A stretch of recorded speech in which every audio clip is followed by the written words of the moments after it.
I think of all of these false progressives in Hollywood who pretend to care about the downtrodden and say and do nothing about the kidnapping, murder, and slavery going on right in front of their eyes in the Middle East. Nothing. Zero. Who's fighting them? Well, here's the thing. There's a small army fighting the Islamic State to protect their own people. And it started with only 12 men. And most of the men are older men, 50, 60, 70 years old. I could not believe it. There's a picture of them on michaelsavage.com that I dug up. Left side, go down onto the website. It's from a weird site, Ocasomedia.net. I don't even know how I found it. A small army is fighting the Islamic State, standing tall to fight ISIS in Iraq and Syria. Tough soldiers deny ISIS full control of key strategic area, the Assyrian, the Neva Plain.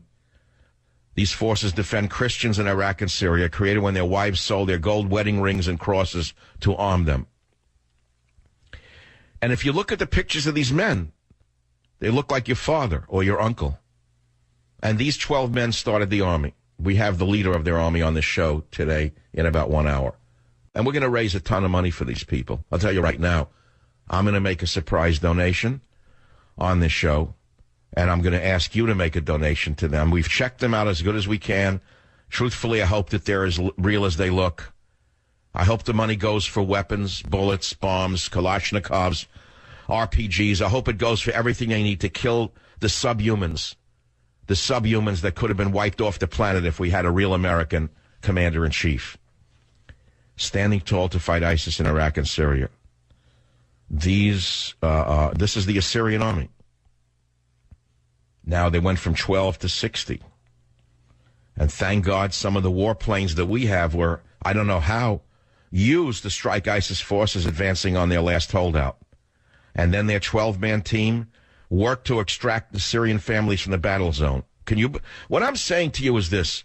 Do you realize how lucky we are to still be living in an America where this is not going on, since we have such a subversive in the White House? I guess that's what I'm trying to say to you. Do you realize how bad this really could be if this subversive had not been controlled thus far? If him and David Axelrod really had their way, that snake? Whenever I see David Axelrod, I want to smash the television set with a sledgehammer. He's the worst of them all.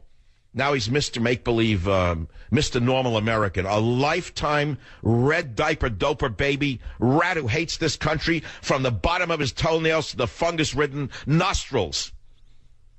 That's who they are. These progressives are suicidal maniacs, and they could have brought all of us down with them, but they're not through yet.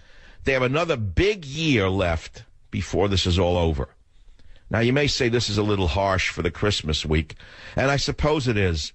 But, you know, when you're 8 years old and you're being raped and there's no one there to help you, I guess someone in America has to stand up and be a little angry every once in a while and maybe shake up all the Christmas holiday shoppers to how good they have it and how bad things could really be and how bad things really are somewhere in the world. And don't tell me about Black Lives Matter. I don't want to hear one more word about those fraudulent crybabies.